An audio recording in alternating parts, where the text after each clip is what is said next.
Pour entendre avec foi, il faut lire la parole, car c'est là que commence ton cheminement.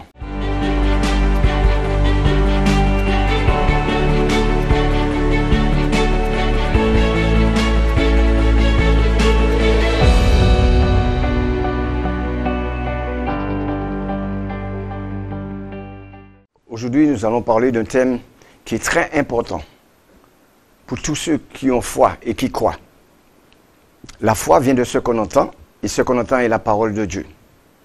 Donc nous devons tous entendre la parole de Dieu, mais pas n'importe comment, parce qu'il faut un cœur réceptif pour entendre la parole de Dieu.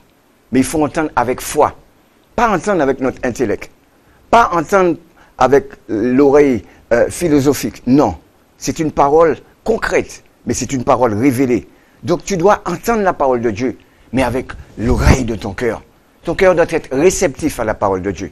Parce qu'elle apaise l'âme. Elle est esprit et vie.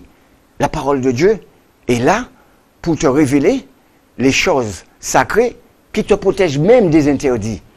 Donc, il est important pour toi de lire la parole de Dieu pour nourrir ton cœur. Parce que la parole déclare, c'est de l'abondance du cœur que la bouche parle. Donc, nous voyons la nécessité que notre cœur soit rempli de cette parole. Elle est une parole qui convainc l'âme, mais qui guérit l'âme du souffrant. Elle doit motiver notre vie, la parole de Dieu. Elle doit te permettre de te positionner pour pouvoir poser les actes de foi par rapport à ce que tu as entendu. Parce que la foi, sans les œuvres, elle est morte.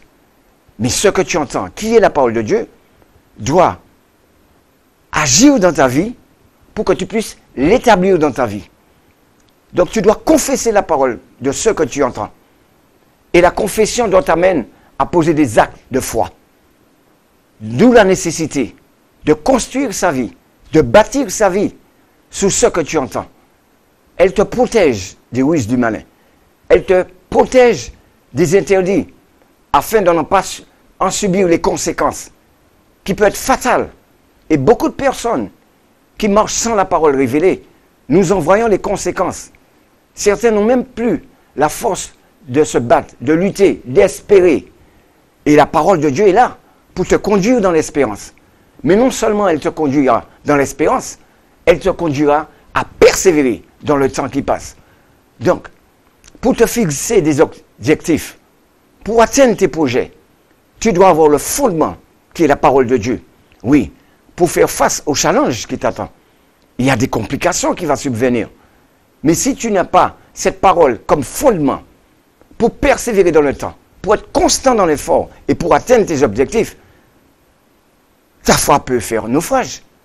Et nous en voyons dans la société, beaucoup de fois de certaines personnes ont fait naufrage par rapport à des dures réalités qu'ils ont été confrontés. Mais il leur manquait cette substance, il leur manquait cette semence au-dedans d'eux.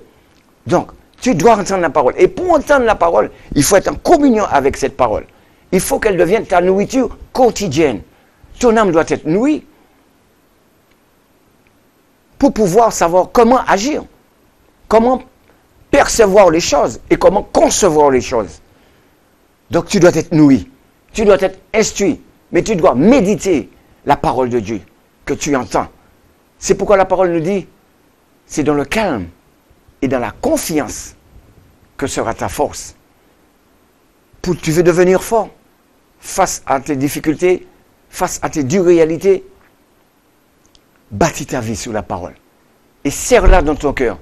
Garde-la comme un précepte, comme un précieux trésor.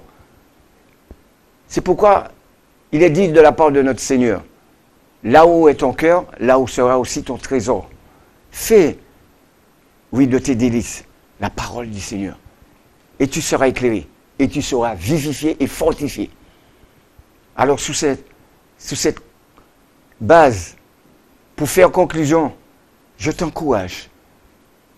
Quoi? Appuie-toi. Confie-toi à la parole de Dieu. Et elle aplanira tes sentiers.